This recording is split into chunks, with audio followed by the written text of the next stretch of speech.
Assalamualaikum warahmatullahi wabarakatuh. Perkenalkan, saya Muhammad Yuda Nafid, NIM 215221358. Saya dari kelas AKS 5B. Saya di sini akan sedikit menjelaskan tentang hasil observasi saya di UMKM Salome Goreng Lekmin. UMKM ini dimiliki oleh Bapak Songgolimin yang beralamatkan di Desa Sindon, Kecamatan Ngemplak, Kabupaten Boyolali. UMKM ini berdiri pada tahun 2008 yang bermodalkan awal hanya Rp100.000. Identifikasi masalah yang terdapat pada UMKM Salome Goreng Lekmin.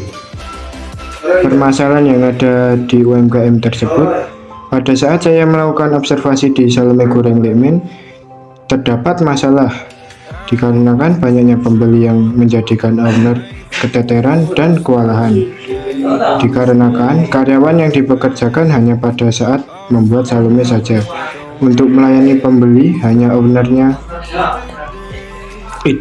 Identifikasi alternatif yang pertama, menambah satu karyawan yang bertugas membantu melayani pembeli.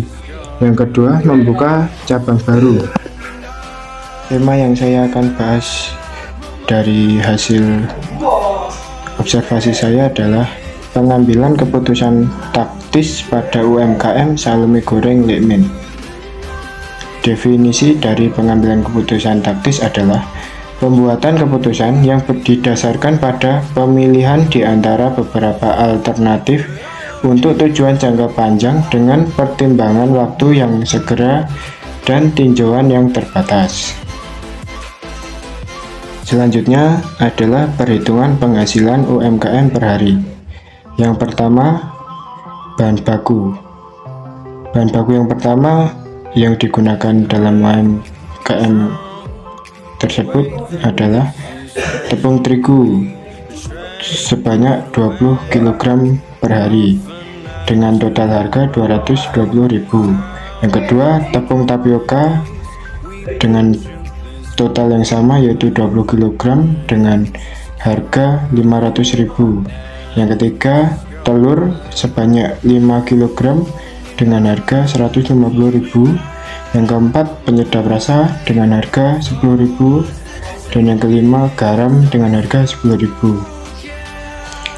Total bahan baku yang digunakan sebesar Rp890.000. Yang kedua, biaya tenaga kerja dalam UMKM tersebut.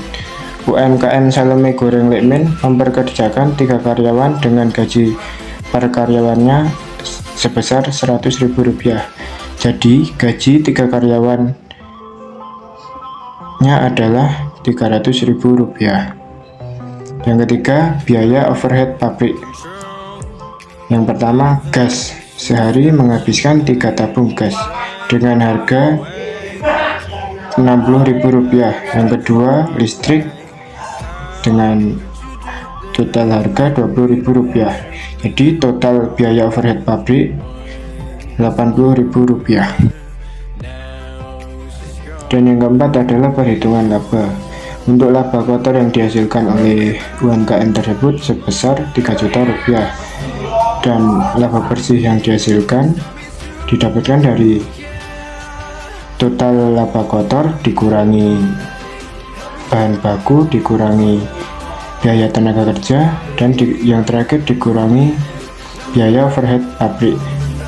Jadi total laba kotor Rp3 juta dikurangi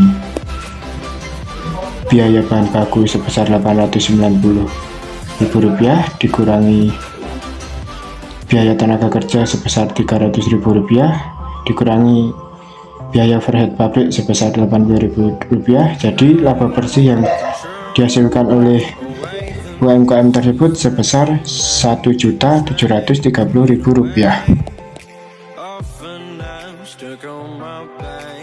How could you do this? We've been through this for a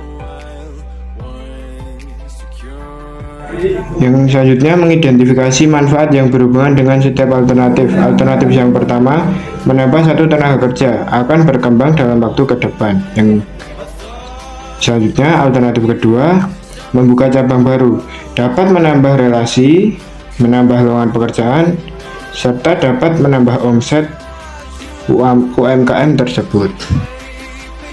Menentukan biaya tenaga kerja jika ingin menambah satu karyawan. Satu orang karyawan gajinya Rp100.000. Keuntungan setelah dikurangi biaya tenaga kerja tambahan. Total laba bersih dikurangi gaji jika ingin menambah satu karyawan.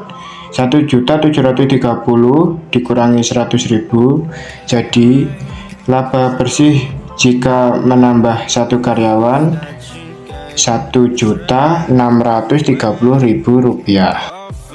Dan yang terakhir, membuat keputusan. Setelah saya analisis, keputusan yang harus diambil untuk mengatasi fenomena yang terjadi yaitu Bapak Sanggulimin menambah satu orang karyawan untuk membantu melayani pembeli. Jadi dengan menambah karyawan, laba bersihnya dikurang biaya tenaga kerja senilai Rp1.730.000 per hari, dan hasilnya adalah Rp1.630.000.